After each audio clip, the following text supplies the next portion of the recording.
বন্ধু দুইজন, তারা বলল, কারণ ভাই একটা কাজ কর, দেখ মুসার উপরে কোনোভাবে জেনার একটা তহমত যদি লাগানো যায়, কলঙ্ক লাগানো যায়, তাইলে আর জাকাতও খুঁজবে না, তোর কাছেও আসবে না।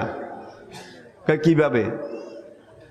তুমিও চিন্তা করো, আমরাও চিন্তা করি, আগামীকাল আমরা সিদ্ধান্ত নেব। কারণ নিজে নিজে সিদ্ধান্ত নিয়ে ফেললো সন্ধ্যার পরে। তখনকার মিশরের সবচেয়ে বড় বেশ্যা, দেহ প্রসারিণী, তার নাম ছিল সবজা। সবজা সেই যুগের বেশ্যাদি গ্রেট, বেশ্যাদি গ্রেট, পরিমণি আর কি,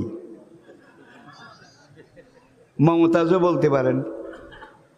তাদের পিছনে একটু খোঁজখবর নেন, শানে নজুল দেখেন, নাউজুবিল্লাহি মিন জালিক। উপরে যতই দেখা যাক, ভিতরে সব